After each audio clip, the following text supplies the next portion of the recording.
Everyone's in, Paul. Take it away. Yes. Hi, let's make sure we've got 10 or so participants. It's growing slowly. Let's give ourselves a few minutes just by way of introduction, which I will repeat. I'm Paul Berman. I'm an officer of the District 14 Democratic Club, and it's my privilege and honor to be the person who introduces our legislative team. And I'll say that again in a few minutes, but let's let people join.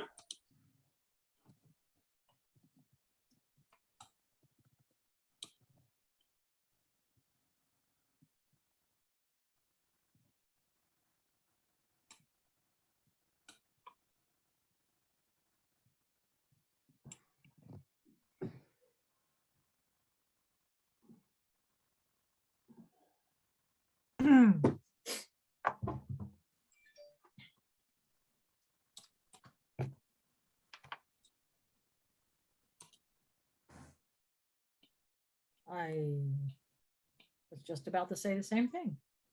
And you're I know. okay.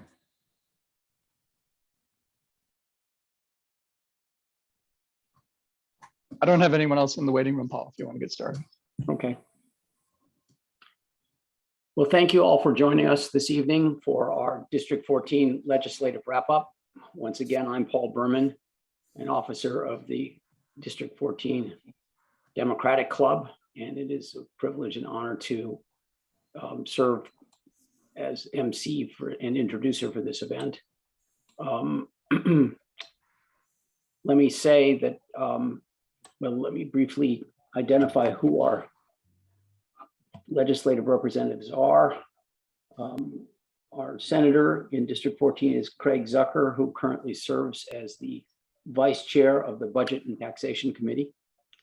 We have 3 delegates. Ann Kaiser serves on the Health and Government Operations Committee, including the Public Health and Minority Health Disparities Subcommittee.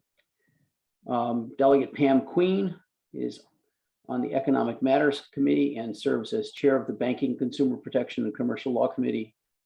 And Eric Ludke, who is Majority Leader, which makes him the second ranking Democrat in the House of Delegates, and also serves on the Ways and Means Committee, which has a topic close to his heart, which is education funding. As a close observer of our legislative team, they exhibit and demonstrate and bring to heart a rare, maybe perhaps unique, but certainly a rare combination of accessibility and synergy. It helps us all a lot that they operate as a team. They consult each other, and rumor has it that they actually like each other.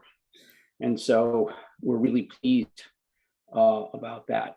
For this evening's session, the ground rules are pretty simple. The delegates and senator will talk for as long as they talk for, and then we will have, and they have slides which you can share, which with their screen share. Then we'll have a period of questions. If you have a question, please put it in the chat room. I will be monitoring the chat room, and at the appropriate question time, I will endeavor to call on you so that you can ask the question directly of whomever, and so you can be talking directly as opposed to through me. So once again, let me thank you all for participating, and thank our senator and delegates, not only for being here this evening, but for all the work that they do on our behalf in Annapolis. Okay, thank you. Well, thank you, Paul, and welcome to everyone. I'm Delegate Ann Kaiser. I'm opening up the presentation for this evening. Just want to thank you for joining us tonight and taking a few minutes away from your family. May as well already go to the second page. Take me to the next page. Just to let you know what we're going to be talking about today. We're going to introduce ourselves, the team, our new district that comes out of redistricting, talk about constituent service. And let me tell you, what a budget for the budget, what a record-setting year for our district, for the county, for the state, but we brought home so many resources for our district. And this really was also legislatively such a big year, lots of successes with legislation, things that had been on the agenda for quite a few years that we got passed. But I also have to say that while we do this update, not only can't we cover every single bill, so someone will say, well, what about animal rights, which was also a big year, or what about whatever other issue is close to your heart? So we can't touch on everything, but we can answer those questions at the end, and we have our contact information at the end, so you can certainly follow up with each one of us.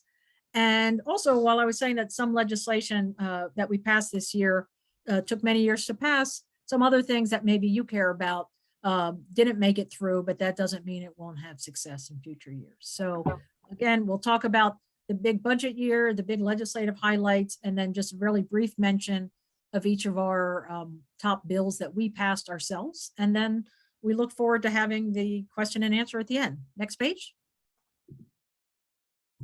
And for any of you who are new to us, you can take some time looking at this slide. I'll just mention some of the highlights. Craig not only is the chair of the caucus on the Senate side, but he also chairs the capital budget subcommittee and the budget and tax committee, which is so vital for us in how he's able to help the county and help our district bringing money back. Pam, I often call her Dr. Delegate Queen. Not only is she a professor at Morgan State University, but fortunately serves on our Economic Matters Committee, given her finance background, and she chairs one of the important subcommittees there. And as Paul already mentioned, Eric's not just the House Majority Leader, but chairs the Revenue Subcommittee, and Eric and I both teach classes at the University of Maryland. And Paul already mentioned a little bit about me, and I'll just mention my highlight of the day. Driving home tonight, my daughter looked up at the clouds and said, "That's a crab." And I thought, oh my God, she finally is ready to play the cloud game with me. So it's a big day for me, but that's what I have to share for the team. And I'll pass it off next to Eric. Plus, it's, what other kid growing up in any part of the country would spot a crab immediately in a cloud? That's a Maryland kid, absolutely. Well, everyone, I'm Eric Ludke. Thank you so much for joining us tonight. Thank you, as always, for giving us the opportunity to serve you in Annapolis. I want to just briefly talk about the district a little bit, because for the last 10 years, our district boundaries have been consistent. And when people ask where our district is, the way I explain it is it's kind of the entire Howard County line from Burtonsville to Damascus. It stretches across the entire northeastern side of the county. And we cover a lot of large and small communities like Olney that have tens of thousands of people, to communities like Spencerville and Sunshine that are relatively small communities. But every 10 years, we have a federal census. And as a result of the federal census, the legislature needs to redraw the legislative district boundaries. The redrawing of those boundaries is governed by the state constitution, which has strict requirements that prevent gerrymandering. They require, for example, that we keep the crossing of municipal and county boundaries to a minimum. And as a result of this year's redistricting, the boundaries of our district are going to change slightly. The largest factor in that is Montgomery County grew, which is, a good thing to be in a county that's still growing, where people want to move. But as a result of that population growth, we had to bring an additional district into Montgomery County, and that district is District 9, which is coming in. It's going to be a joint district between Montgomery and Howard counties, connecting Damascus and Clarksburg with communities like Lisbon and Marriottsville and Ellicott City in western Howard County. So what does that mean for District 14? We're going to lose about 3/5 of Damascus, which has been in our district for the last 10 years. Basically, everything in Damascus that's north of Sweepstakes and west of Woodfield and Howard Chapel is going to be in District 9. The remainder of Damascus, east of those areas, will still be in our district. In addition, we pick up some territory because we're losing population in the northern end of the district. We had to pick up a little bit too. So we're picking up a little, the last big chunk of Olney that wasn't in District 14, which is the area that's kind of west of Cashel and Bowie Mill Road. We pick up a little bit more of Laytonsville, particularly the area sort of south of the town of Laytonsville. The section between Brink and Fieldcrest had been in a different district. It's part of District 14 now. And we also pick up a little part of Brink, Clarksburg, and Goshen on the western side of the district. So that's kind of like mostly semi-rural exurbs of Gaithersburg. So a little bit new territory. We're already going door to door to introduce ourselves to folks. We're very excited to meet our new constituents. And, you know, we, of course, we always appreciate the honor of being able to serve you in Annapolis. Our job has many components to it. Obviously, our first and foremost job is to pass a state budget and pass state laws every year during the legislative session. But we also, throughout the year, provide a lot of constituent services to you and people all across the district, to small businesses, to families, to whoever needs help, essentially. Because we work together as a team, you don't necessarily, if you contact any of us, if you get in touch with any of us, we work together to try to resolve any constituent concerns. So feel free to reach out to any one of the four of us. We've done, over the pandemic in particular, thousands of constituent service cases we've worked on and completed to help folks get set up with unemployment benefits if they needed it, to help small businesses get set up with PUA and with pandemic assistance grants and loans and things like that. If you have an issue with the county government or with the federal government, we can help you find out who to get in touch with. We may not resolve your case, but we know the folks that work in Congressman Raskin's office, since Congressman Raskin is now going to be representing most of District 14 in Congress, and in the county council offices. So feel free to be in touch with us at any time about anything we can help you with. And with that, I will turn it over to Craig. Thank you very much, Eric. And first, let me say thank you for everyone who's joining us tonight. Certainly, it's an honor serving you in the state Senate, and it's also very much an honor to be part of this District 14 delegation. So I'm going to talk a little bit about the budget and the record amount of money we brought back to Montgomery County and to our district. So just to be clear, the way it works is Governor Hogan puts forth what's called the capital budget. Everything that you see here is what we added. This was not in the capital budget before we got to it. And what you can see is a record amount of funding for our district in public safety.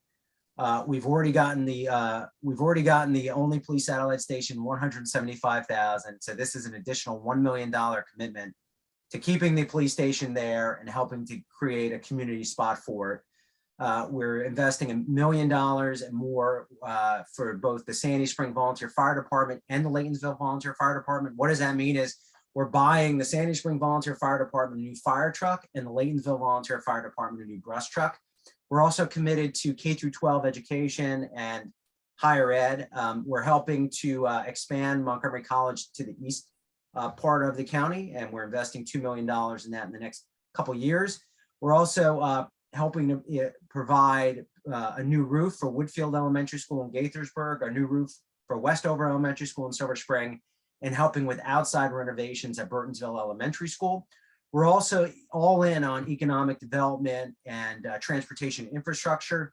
The Burtonsville Crossing Shopping Center has been a problem for a number of years.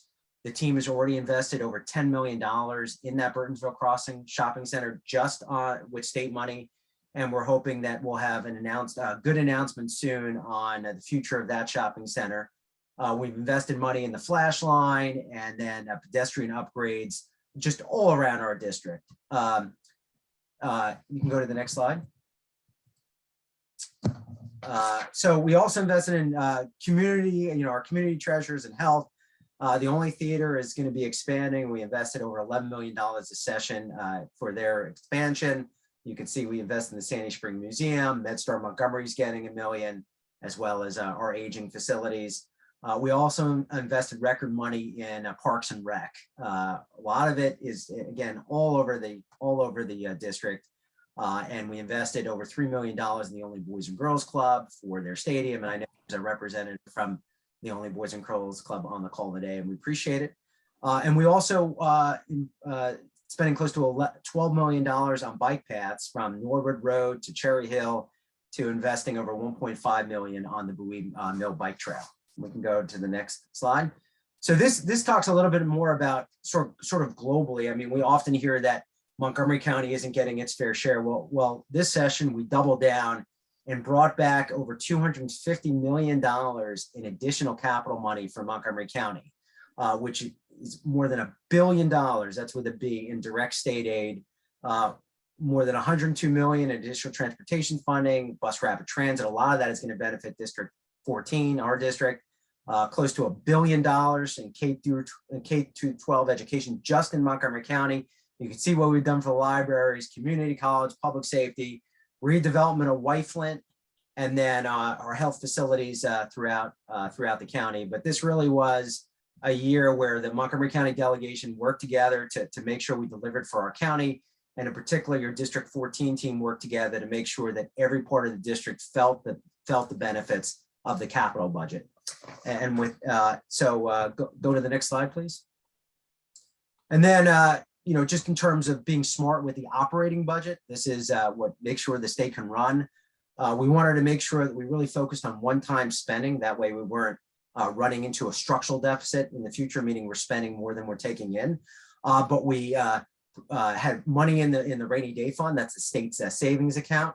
We provided more than $350 million worth of tax relief, including tax credits for retirees. And I know there'll be additional information that in future slides, and $8 billion or more for the funding of Blueprint for Maryland's Future. That's really making sure that we're taking education into where teachers and students need to be. And then grants to tourism, and then support for our higher ed facilities. But this was really the effort of the General Assembly, and then working with the governors, working sometimes and often across party lines to deliver for Marylanders everywhere. And with that, I'll turn it over to Pam. Thank you, Craig. I too want to thank you for allowing us to come to your home this evening and to share some of the highlights from the Maryland General Assembly. It really has been our pleasure to serve you there in the General Assembly. This session, we had some major wins and legislative wins. I think every advocacy group can say they got something that they wanted. It's taken some time and persistence to get some of these bills passed, but it's the collaboration and working with the advocates, working with all of us in Montgomery County, as well as across the state, to address some of the pressing issues for our state. So I want to highlight some of the big wins in the healthcare and health access. I'm sure you all heard about the Time to Care Act of 2022, and this is a major bill that really sets up a leave insurance fund so that families can take care of themselves and have, or take care of family members and receive some income during that time frame. So it is a fund in which it's an insurance fund in which both employees and employers pay into that fund. But we also had some other major wins for this session in the healthcare area, expanding our dental coverage for adults and Medicaid. We have witnessing what happens in other states with attacks on Roe v. Wade. We put together a bill to reduce some of the unnecessary barriers and provide greater access to reproductive health in our state. I learned this afternoon that Governor Hogan is withholding $3 million that we had allocated for training of abortion providers. So again, we still have work to do. We also looked at what I call value-driven policy, where we passed the Healthy Babies Equity Act. And so what we're saying that all children born in our state should have a healthy start. And so we want to make sure we do that for them. We also have reduced some of the bottlenecks and the wait times that some of the recipients of various programs of our Medicaid waiver programs. And so we want to make sure that these things are cut. They have been cut in half, the time that they have to wait, so that they can get critical care even sooner. Next slide. In the area of the environment and energy and climate solutions, we had what we call one of the landmark legislation, the Climate Solutions Now Act. It is certainly going to be a model for the country as we look at how Maryland has strengthened our approach to mitigating the effects of climate change. So we're going to reduce greenhouse gases to net zero across the state by 2045. We're also going to look at, in this process, climate equity issues and make sure that we establish a climate change work group to make sure that things are implemented as we set forth in our policy.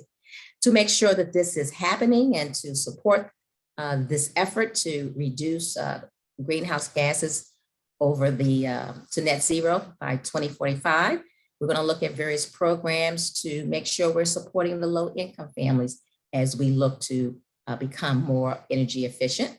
We're going to incentivize the reduction of pollution from cars. And so we're going to have the Clean Cars Act as well as the electric school bus pilot program. And we're also going to increase participation in community solar projects, especially for low and moderate income customers. And so we're going to provide tax exemptions for that. And so how do we help to pay for this? So we're going to make sure there are vehicles for private investment as well as state funding to make sure that we can have these projects paid for so that we can reach the goals that we set forth, as well as establishing a resiliency hub in our communities to make sure that in times of power outages, our families that are living in low income household communities will have the necessary resources to make sure that we can still meet these goals and provide the services that they will need. Next slide. In the area of economic recovery, a lot of this was spurred by the impacts of COVID-19, but this was also an area that we needed to look at overall. This was helping out our child care industry. So we knew that our economy was needed to reopen to make sure that families could get back to work. And so we had to help with that, helping that by making sure that child care providers were opening up and to make sure that they were able to be stable and to expand as they needed. And so we provided grants to support that effort to make sure that they can provide the needed care for working families in Maryland so they can get back to work. We also wanted to provide extra incentives for child care providers who care for our most vulnerable and needy children who have severe developmental needs.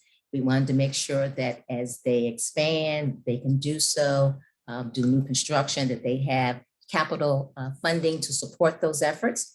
And we also wanted to make sure that those child care facilities that are participating in our child care scholarship program, which provides funds for low-income families, that they're getting their pay faster than they were previously. We also allocated $16 million to provide for bonuses, retention bonuses and hiring bonuses, so we can bring back employees to the child care industry. So those were major goals that we had to get our economy back running, especially after the COVID-19 pandemic. I'll pass it on to Ann. Next slide. The next slide is Eric. Oh, sorry. Up to page 14. All right. So Craig mentioned earlier that there was significant tax relief in this legislative session this year. And the very first day of session, the Speaker of the House stood on the rostrum and said, we're going to be focused on the people who are still having challenges related to the pandemic. We're going to focus on small businesses. We're going to focus on working and middle-class families in Maryland. And that's really what we did with the tax relief package that we ended up passing this year. The largest single piece of it was a major new tax credit for seniors and retirees. As originally introduced and discussed by the governor, this would have only applied to retirees. As the legislature ended up passing it, it applies to anybody 65 and older. And essentially, we know that many people 65 and older are on limited incomes or fixed incomes. They in particular are struggling with the inflation we're seeing in the economy right now. So what this credit does is for individual tax filers who are 65 and older and have $100,000 and under what's called federally adjusted gross income. So that's not total income. This is after pension exclusions and things like that. But if you're under $100,000, you get a $1,000 tax credit, not a deduction, but a credit off your tax liability. And the same applies for joint filers 65 and older who are under 150K. They get a $1,750 credit. So this is significant tax relief. The average retiree in Maryland makes only $34,000 a year. So this affects 80% of Maryland retirees. We passed a series of changes to our sales tax that we called the Family Budget Boosters Package. Maryland, for a long time, has exempted from sales tax things like food and medication that people rely on. Well, there were some items that we identified that were still being charged sales tax, but that people really depended on. Diapers and baby bottles and car seats for new parents. Diabetics need all sorts of supplies to help treat their diabetes. Home medical devices that people rely on, like thermometers and pulse oximeter devices and blood pressure monitors, toothbrushes, toothpaste, etc. So all of those will be exempt from sales tax as of July 1st, which will save all Maryland families some money when they buy their basic necessities. I was proud to sponsor a bill called the Work Opportunities Tax Credit. This is one of the most effective programs we have to help businesses hire people who have trouble finding work. It builds on a federal work program also called the Work Opportunity Tax Credit. Essentially what we're doing is we're providing an additional state bonus to that federal credit. So this helps businesses, and a lot of small businesses take advantage of it, to hire folks like veterans and people with disabilities and people with public assistance that have higher rates of unemployment. It's a proven tool for bringing down unemployment and helping businesses hire. And then finally, as you know, we saw a spike in gas prices following the Russian invasion of Ukraine. I know we all stand with Ukraine against this tyrannical attack by the Putin regime, but that has also affected people here as they've seen gas prices go up. So in order to provide a little bit of a buffer and help families get some time to adjust their family budgets to the new gas prices, we provided a 30-day gas tax holiday. Essentially, we stopped charging the Maryland gas tax for 30 days, which helped keep Maryland's gas prices low relatively to the rest of the country. In fact, for a few weeks there, we had the second lowest gas prices in America. And that's what we were able to accomplish on tax relief. It's something I'm enormously proud of this year. And I will now hand it over to, I think, Ann. Thank you, Eric. And again, thank you all for being here. Just switching gears completely to some issues regarding public safety. And the first being something about ghost guns. And if you're anything like me, a few years ago, or maybe even still, you're thinking, what is a ghost gun? Well, it's very easy and essentially legal for someone to order a packet of all the pieces, all but like one or two of the pieces of a gun, and have it not be considered a gun, and then put it together themselves, and then put it together themselves, and then go to the store and buy the one or two missing pieces. And it's a gun without a serial number. And this is something that's been a problem for a while, and people have committed crimes with these ghost guns, and to have them not have a serial number where we can track it down is not a good thing. So this finally passed. Similarly, we asked required firearm dealers to have new security measures. So it wasn't a case of saying to firearm dealers, you can't be in business and you can't sell your wares. It's just saying that they need greater security measures to keep things safe. And then just lastly here, I very much believe that good data should drive good policy. And so we need more transparency from our governor's office of crime prevention, youth and victim services. And so having these requiring these new quantifiable safety measures should mean, and not immediately, but should mean over the years, that we have better results and, importantly, more transparency in this issue. And I would just add that as a legislature, we did other things related to open government and transparency, just as a side note. And now I think I'm passing it along back to Pam. Thank you, Ann. So I want to talk a little bit about the this slide about cannabis legalization. And so this is probably a very good example of how we are very diligent in our approach to enacting legislation and the fact that we take incremental steps in implementation. So, for over the years, we went to a process of looking at the issues around decriminalizing marijuana or cannabis. And so we went through that process and enacted legislation to address that. And then some years after looking at that and how that worked, we looked at medical marijuana and how that will be implemented at a state level.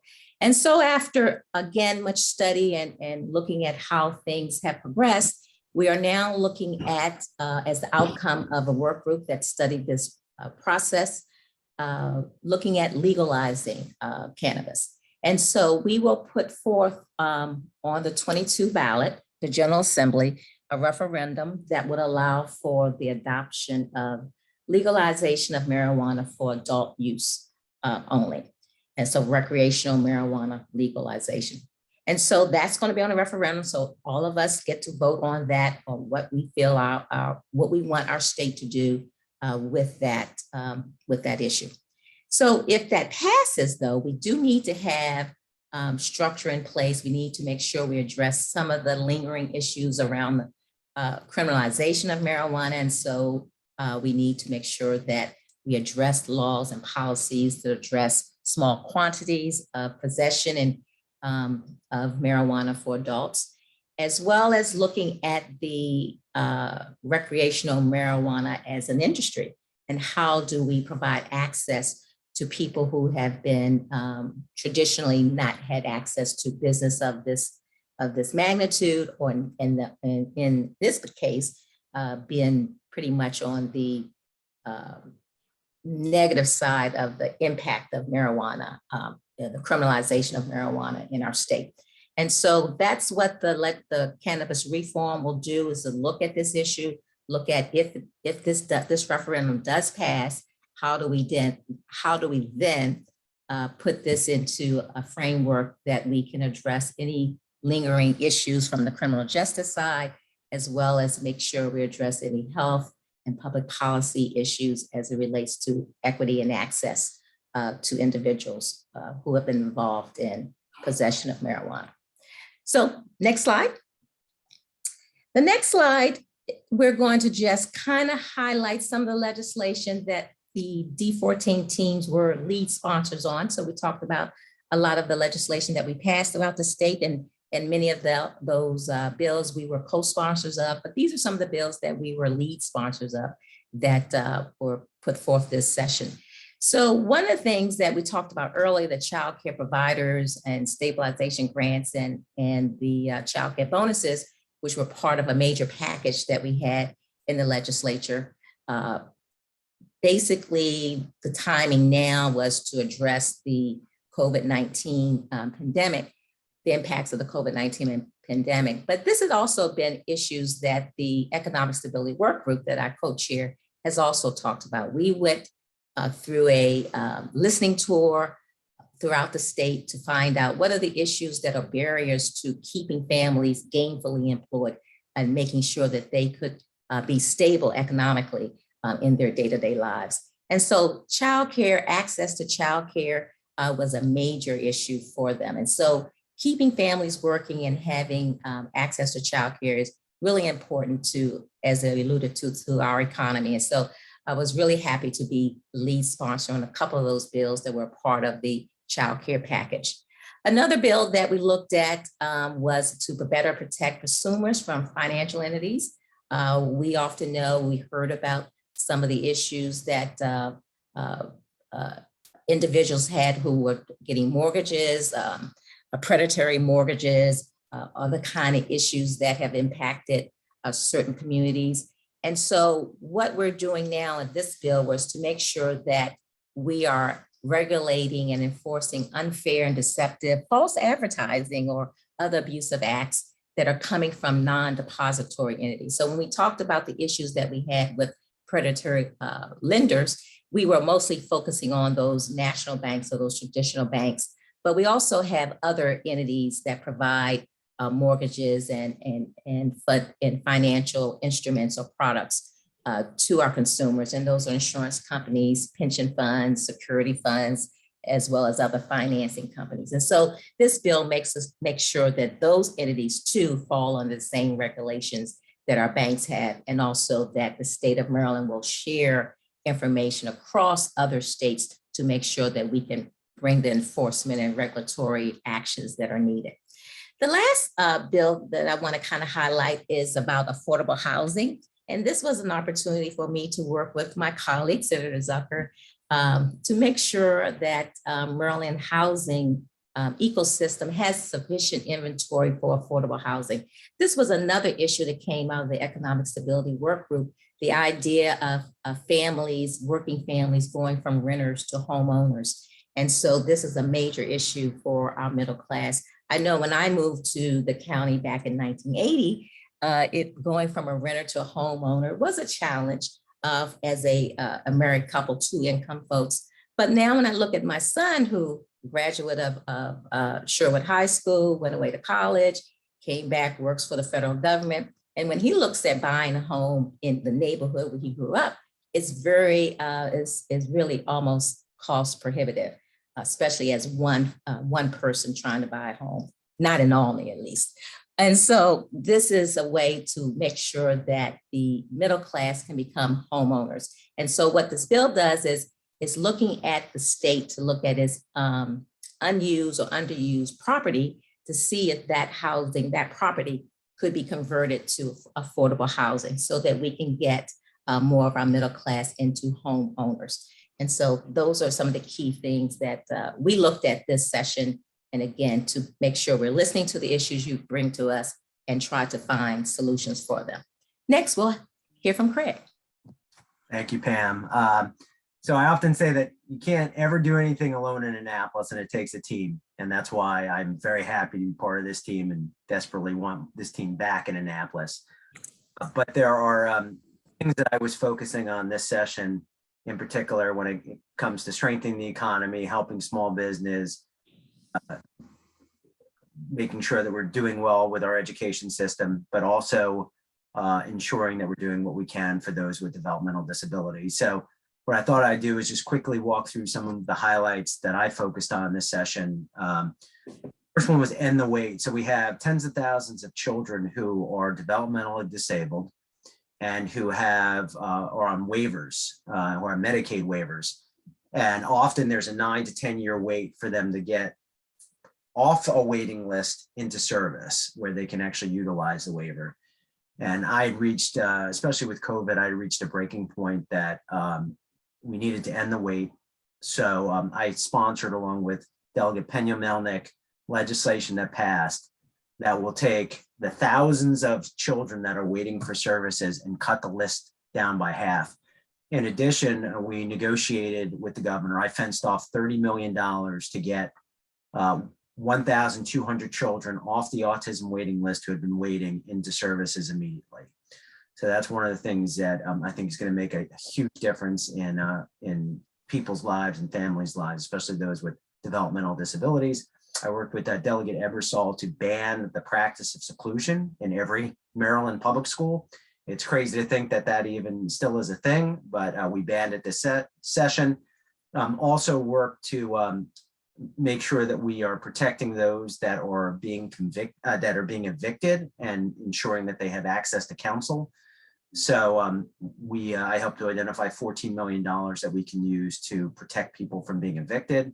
And then we also around education, non-visual access. What does that mean? Is that you have individuals that are blind or have developmental disabilities that are attending public schools that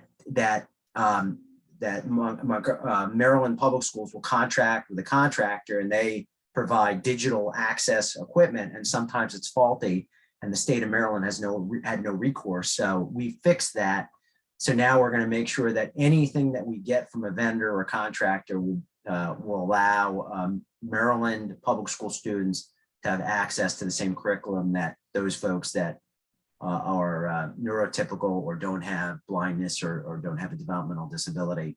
The team and I are both focused on the small business promotion. What does that mean? In particular, team wanted to make sure that we were taking care of our local farm breweries, which is part of the lifeblood of our district. And what we created was, and we negotiated with the governor put in $250,000 in his budget, and we put an additional $2 million or more in future budgets to promote our wineries, to promote our breweries, to promote Maryland distilleries. Often we're getting Virginia ads and Pennsylvania ads. Well, we're going to do the same thing out there and get people to come to Maryland and spend their money here. And then look, I think Ann spoke a little bit about my role as capital budget subcommittee chair. And again, it's a total team effort. On the Senate side, I moved over $400 million of additional capital funding. And it was really the success of all the colleagues in the Senate and the House. But the one thing that I was intimately involved with and was my thing, and I found the money for, was this Montgomery County Public School Playground Project. There are public schools across the county that have a high amount of free and reduced meal students, and they're just not getting the attention that they need. So this session, I put in $1.3 million to help build new playgrounds for 9 schools. The only exception is District 14, and that was the teamwork of the 4 of us. That wasn't me solo, that was the 4 of us. But everything else was money that I found and made a priority. Not only doing it this year, we're also doing it next year. And with that, I'll turn it over to Ann. Well, thank you, Senator Zucker. And I noticed one of the questions, and while Senator Zucker was explaining his bills, Warren Fleming, you stay in District 14, your entire precinct does. It's the northern part of Damascus where your uncle lived, which is in that new District 9, but a link was provided to you and everyone else in the chat. This year, I introduced 8 bills, 5 of which made it through the House and Senate, plus 1 was also funded in the budget. The world changed in a million ways, as we all know, after the pandemic. And in some ways, we learned new things and we had to take certain steps that we never would have done before. And one of those things was allowing paramedics to do vaccinations with the public, and to also be able to do COVID vaccinations. And this was something that the governor did through an executive order, but we wanted to continue this. So it was done for a year, and my bill simply extended it for 1 more year. And this was, it was successful. The paramedics that did this throughout the state did this at churches, schools, synagogues, senior facilities, and they worked with county health officers. So it wasn't just any EMS professional on the side doing this. I also had legislation dealing with opioid disorders. I think we all know the statistics, and unfortunately, some of us know individuals who have suffered with an opioid addiction. And it's easy to get the drugs that you need to get off of the addiction, and it's easy for those with private insurance, but those with Medicaid sometimes get delayed a day or two. And it's probably okay that my medicine for this or that gets delayed a day or two, but someone who's suffering with addiction, that might be the missed opportunity. And this was really just a way to speed up getting drugs to the things that they needed to get off of their addiction. And lastly, just highlighting one election bill that I did. As people may remember, our county executive race 4 years ago differed by 70 some votes, I think 77. And there wasn't, we didn't have a good law in place to deal with recounts and what that threshold should be and when recounts should be allowed. And also we needed a way in this county to allow those public finance candidates, as many people who run for executive and council do, have a way to raise money for their recount when they need volunteers and lawyers and others to help out with that. So that was a priority for the county, and that's it. And I'll pass it off to Eric. Thank you very much, Ann. And I'm proud to work with this team. You often see legislators judge themselves by the quantity and quality of legislation that they get passed, and there are there aren't many issues that get discussed in Annapolis that one of us isn't involved in some way. And I think you're getting a sense of that. I'll highlight 3 of the bigger bills I worked on. I had 13 bills passed this year. Some of them, because I'm chair of the revenue subcommittee, are super technical, and I'm sure nobody here wants to hear about our reforms for the gross receipts tax for heavy equipment rentals that I worked on. But to highlight 3, yeah, Paul's interested. To highlight 3 that I think folks might have more interest in. The biggest one for me was the Great Maryland Outdoors Act, which is the largest single investment the state of Maryland has ever made in its park system. It's been half a century since the state significantly invested in our parks. They are overcrowded. Marylanders rediscovered their parks during the pandemic. Our visitorship went up to 22 million 10 years ago. It was half of that. And we haven't increased the number of park rangers, and we've barely increased the number of parks. So we really needed to make significant investments in our ranger service and in our park offerings.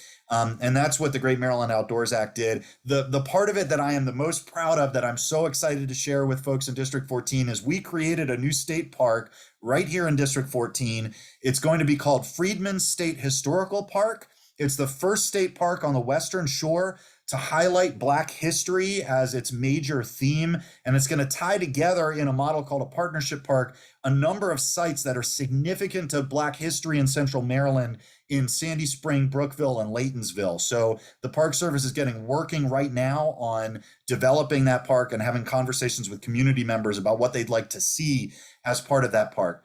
I was proud to work to increase the availability of cybersecurity scholarships. As you know, cybersecurity is a major need in our state. It's a major workforce need. We're not training enough cybersecurity professionals.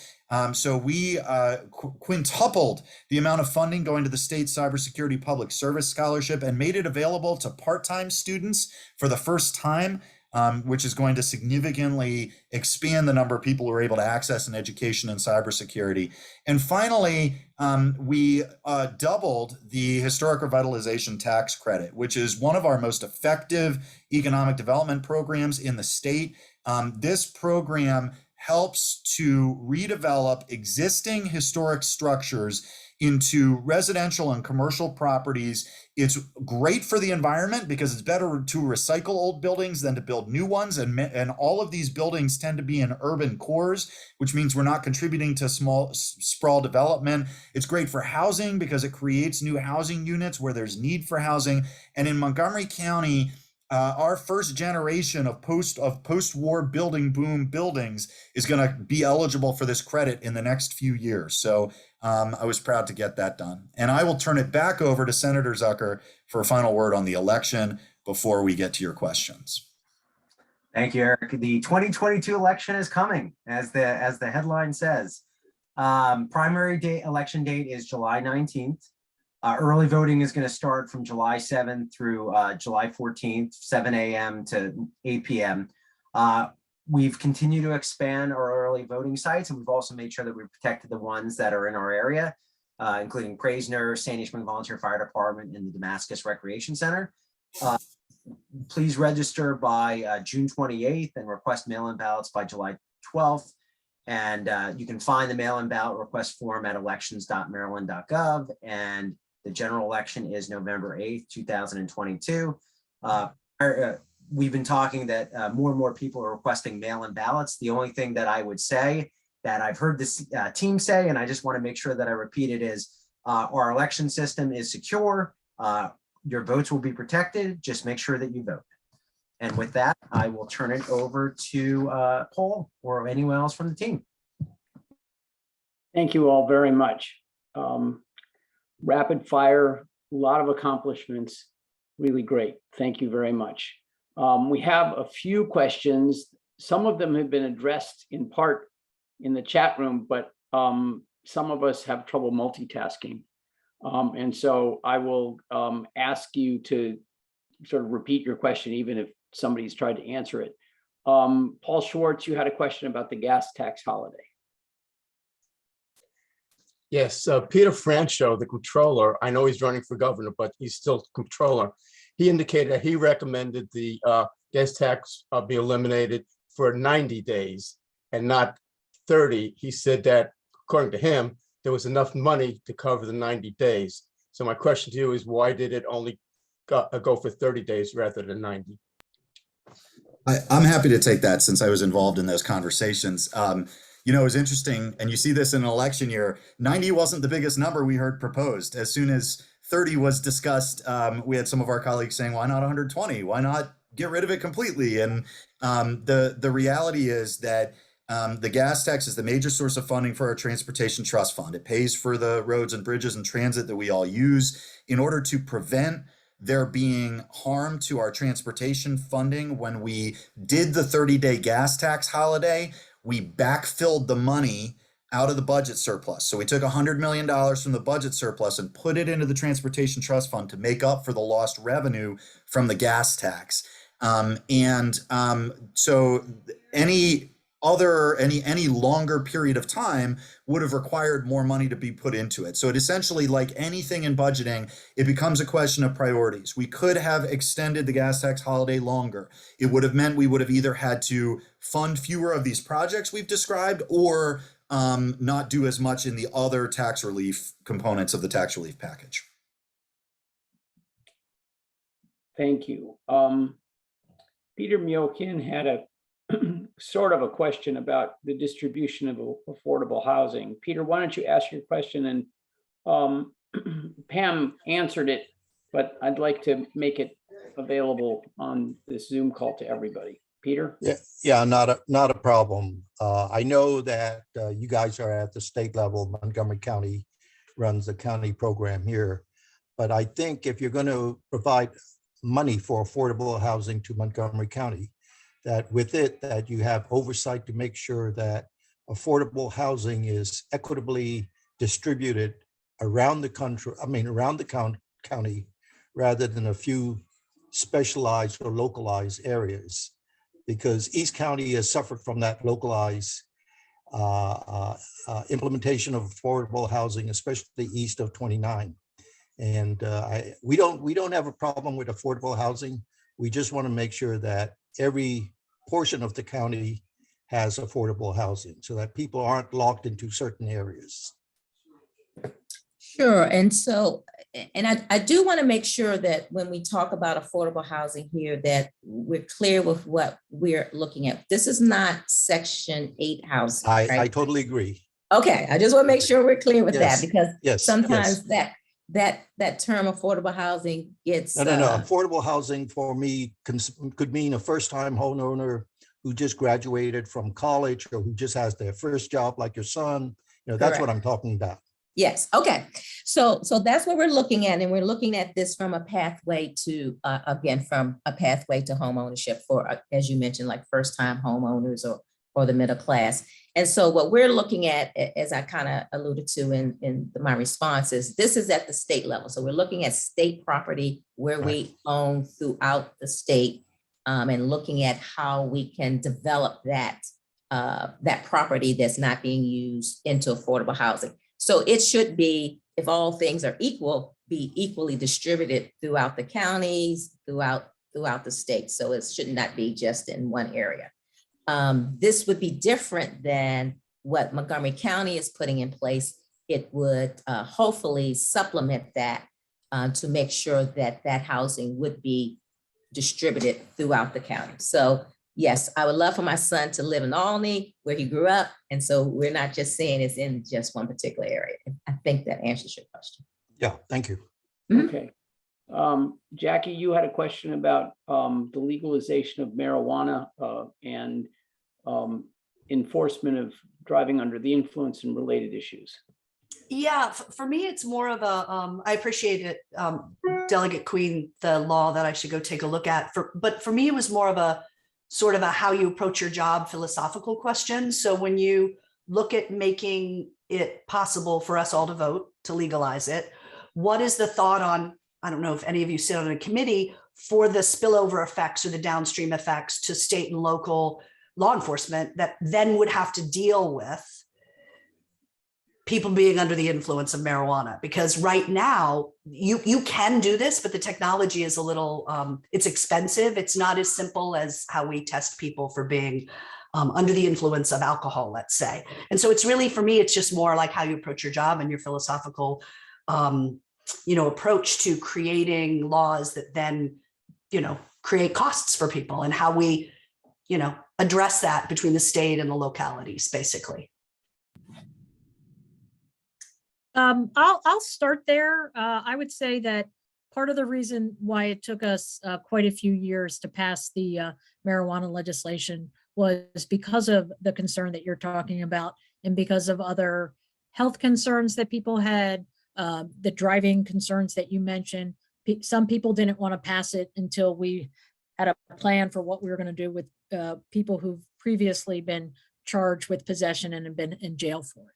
So while I appreciate your question about the downstream concerns, and I think maybe I'm giving Pam, who might know about this issue a little bit better, a little bit of extra time to think about the exact answer for that part. What I would say is we did try to consider all of it, and we did try to look at all the pieces. And people have been coming to me for years saying, why aren't we doing this yet?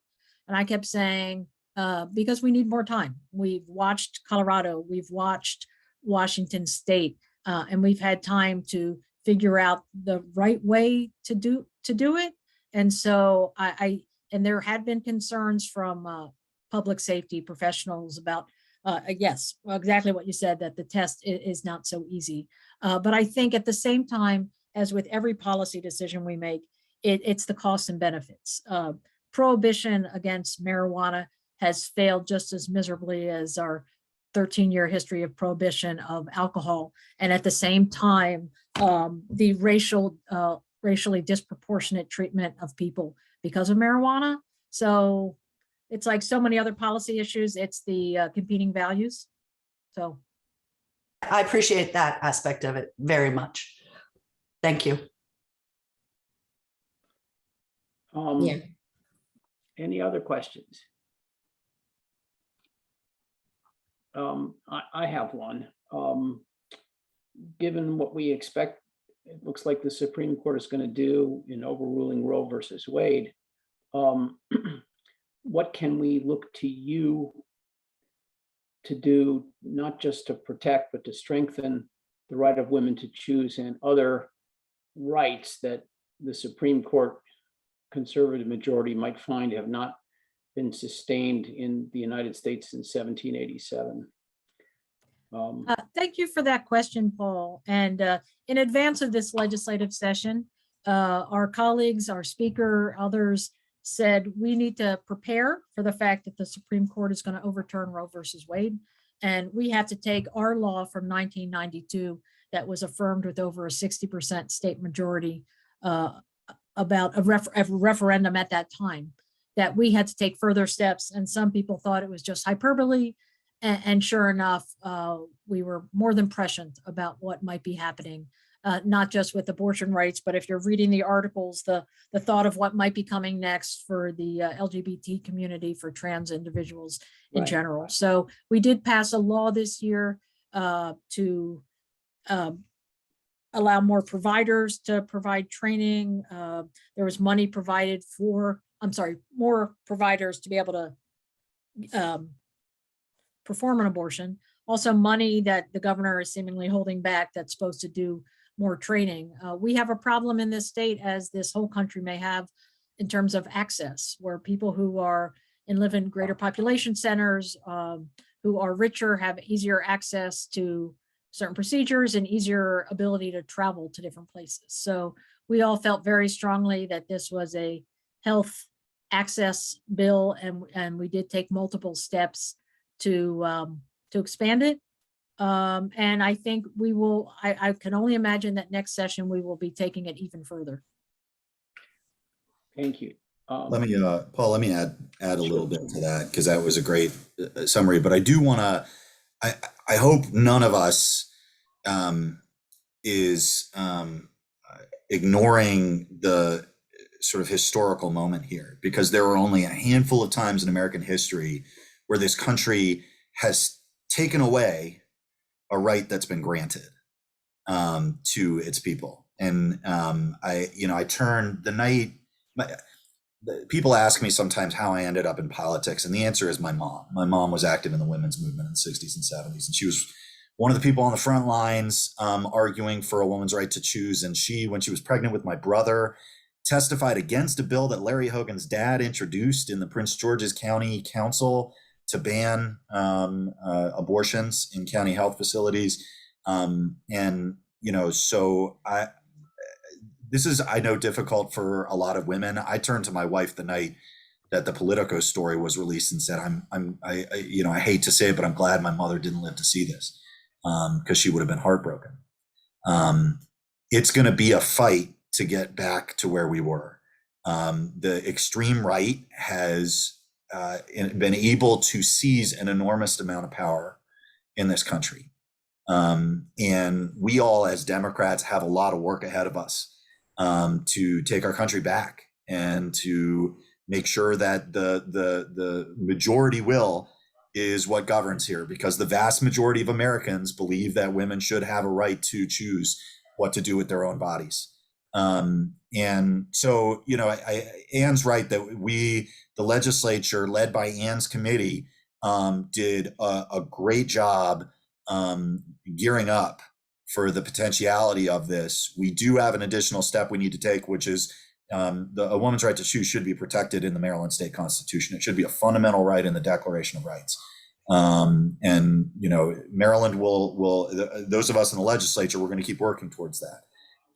But all of us need to step up in the elections this year and in 2 years, and as long as it takes. Thank you. Peter, I'll get to you. Jennifer had a question. Jennifer?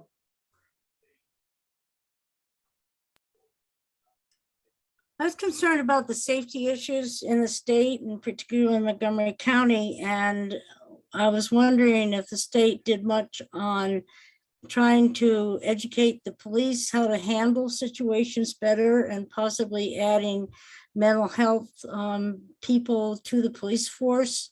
And I also am concerned about the school systems and the protections that might exist there. And I was wondering if you could address it from the state standpoint.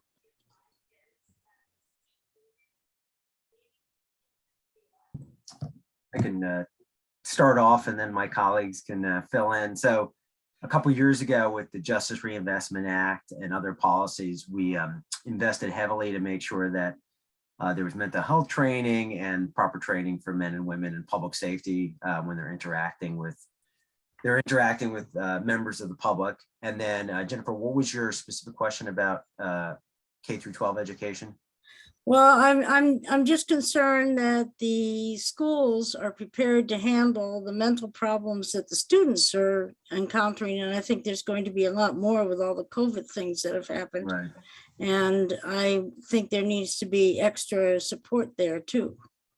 That's exactly, you know, every level of education is addressing that and combating that, because from K through 12 to higher ed, they've been focused on mental health, especially during the pandemic. And now when things are returning to whatever normal is, people getting back on campus, I could tell you that the entire university system in Maryland is had added health counselors and made sure that they do regular check-in with the students for K through 12 education, and in particular Montgomery County. We invested tens of millions of dollars to provide mental health assistance this past summer. That not only deals with mental health assistance, but also bridging the COVID learning loss. But the state superintendent and your local superintendents are well aware of this, and they have counselors in the buildings, and we've been certainly providing state aid, state funding to help make sure they can hire additional people and making sure that we have the resources on the ground. That's part of the one-time spending that we did, was hiring, making sure that we're investing in mental health counselors, especially around COVID and the negative impacts from it. Okay. Peter? Yeah, this is going to be my last question to you guys. You approved $15 million for the White Flint development project from the state level. I'd like to know what that 15 million consisted of. And also, will you be putting in money for the Viva White Oak development project that we have in East County? It's a good question, Peter. The money for White Flint is all infrastructure money, I believe. It goes to building out the street grid in the White Flint area and preparing the area for more development. The county executive made White Flint redevelopment a major priority of his during the legislative session. His administration's been having some conversations with the University of Maryland about starting a research center on quantum computing, which is a research area that the university has been heavily involved in.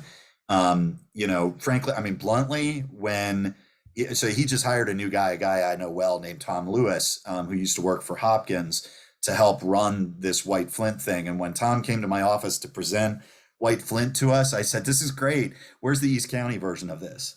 And I think he was a little flummoxed by it.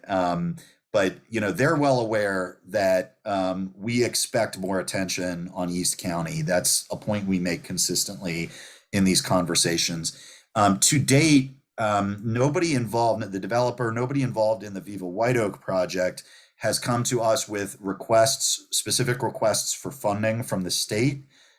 We did, as a part of the transportation funding that Craig mentioned, the capital funding, we did get money to begin building a bike lane along Cherry Hill Road east of 29, between 29 and the Montgomery and the Prince George's County line, which would serve Viva White Oak. We're always ready to help with it. But if you hear from folks either through ECAB or any other venue that are involved with Viva White Oak and they have specific asks, we're happy to go to bat. Eric, thanks for letting me know that, because Sure. as a member of the executive committee of LabQuest, I'll take that back and talk to Jonathan personally. So thanks again. Tell us what you need, and Yeah. and we will fight for it. Absolutely. Thanks so much. And lastly, Peter, I would also make sure that you voice that with the county, because Definitely. we knew what we were focusing on in District 14, but when it came to countywide as well, we asked the county council and county executive to let us know what their priorities were, and then we just went systematically through and funded them. So I would definitely say, and that doesn't mean that we wouldn't anyway, but I would definitely communicate with the county government and make sure it's on their priority list, and that way we're all singing off the same sheet of music. And bluntly, the first draft we got from the county of what their priorities were didn't include projects in East County or really in our district. And we went back to them and said, this is not acceptable, and got some projects added, like the Boonville Bikeway. So that remains a challenge for us. Thank you very much. And the last point of it is absolutely. And the other point of it is if you're talking to the county to make it a priority, they too might have skin in the game. Look, we're willing to do our part as the team, but also, maybe they could put some money up for it as well.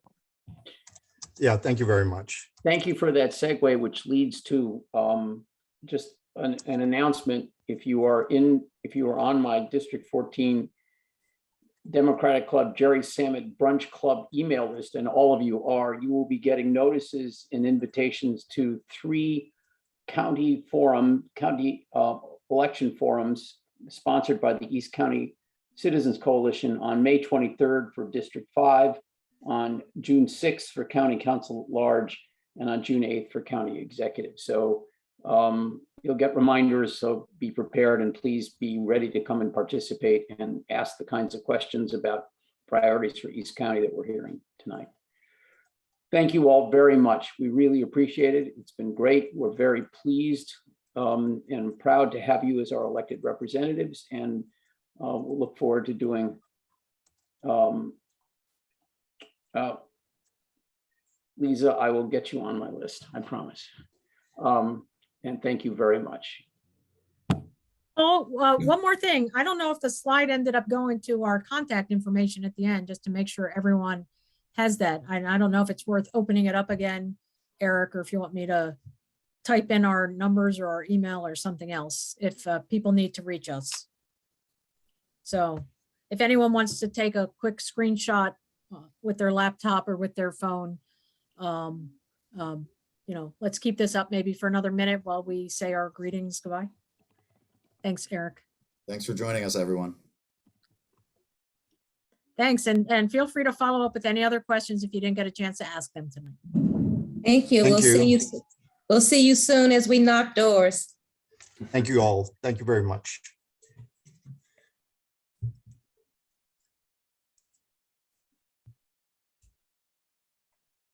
Great seeing everyone.